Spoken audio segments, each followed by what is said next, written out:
नमस्ते। साल 2026 की शुरुआत ने सबको चौंका दिया है। सोने और चांदी की कीमतों में एक ऐसा जबरदस्त उछाल आया है जिसने दुनिया भर के बाजारों में सचमुच हलचल मचा दी है। तो आइए आज इसी की गहराई में चलते हैं और समझते हैं कि आखिर ये हो क्या रहा है। लेकिन हाँ, आगे बढ़ने से पहले एक बहुत जरूरी बात, ये जो भी हम बात कर रहे हैं ये सिर्फ जानकारी और शैक्षिक मकसद के लिए है। मैं कोई सेबी रजिस्टर्ड फाइनेंशियल एडवाइजर नहीं हूं। सोने, चांदी और ETFs में निवेश करना बाजार के जोखिमों के अधीन होता है, तो कोई भी निवेश करने से पहले प्लीज अपनी रिसर्च खुद करें या किसी प्रोफेशनल से सलाह जरूर लें। तो चलिए सबसे पहले सोने की बात करते हैं।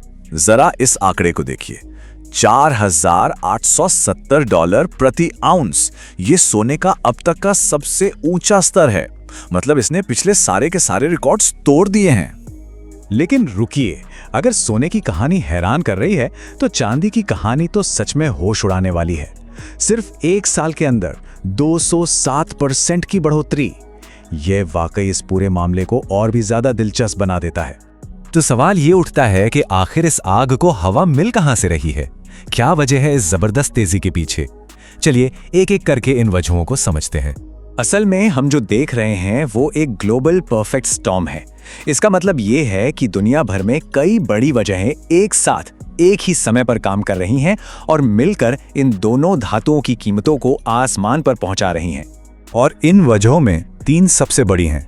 पहली, दुनिया भर में बढ़ता जियोपॉलिटिकल टेंशन।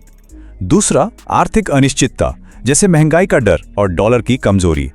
और तीसरा, जो कि बहुत अहम है, दुनिया भर के सेंट्रल बैंकों की तरफ से सोने की आक्रामक खरीदारी। ये सब मिलकर डिमांड को बहुत ज्यादा बढ़ा रहे हैं। एक पुरानी कहावत है जो इस सिचुएशन पर बिल्कुल सटीक बैठती है। सोने को अफरा तफरी पसंद है।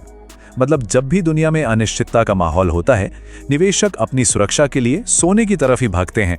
तो ठीक है, सोने की कहानी तो काफी हद तक सुरक्षा के इर्द गिर्द घूमती है, लेकिन चांदी की कहानी वो इससे कहीं ज्यादा खास है। उसकी कहानी में एक और छिपा हुआ पहलू भी है, और वो पहलू है चांदी की इंडस्ट्रियल सुपर पावर।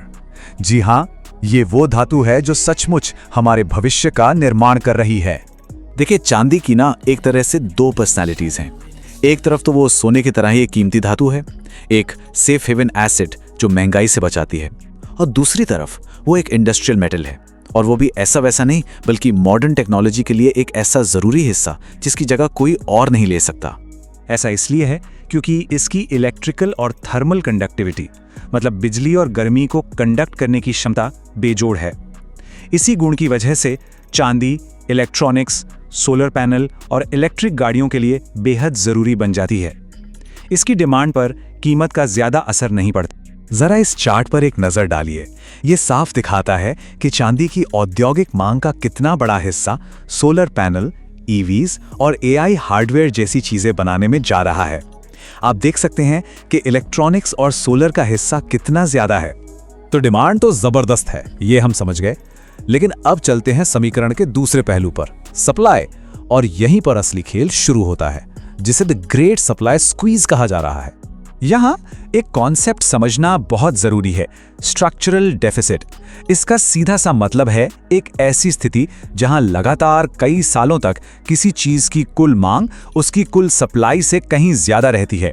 ये कोई 1-2 महीने की प्रॉब्लम नहीं, बल्कि बाजार का एक गहरा स्थायी असंतुलन है। और ये चार्ट इस कमी को बिल्कुल साफ साफ दिखाता है। देखिए, 2025 में कुल सप्लाई थी लगभग 990 मिलियन आउंस, जबकि कुल मांग थी 1160 मिलियन आउंस से भी ज्यादा, यानी 100 मिलियन आउंस से भी बड़ा घाटा। ये बहुत बड़ा गैप है।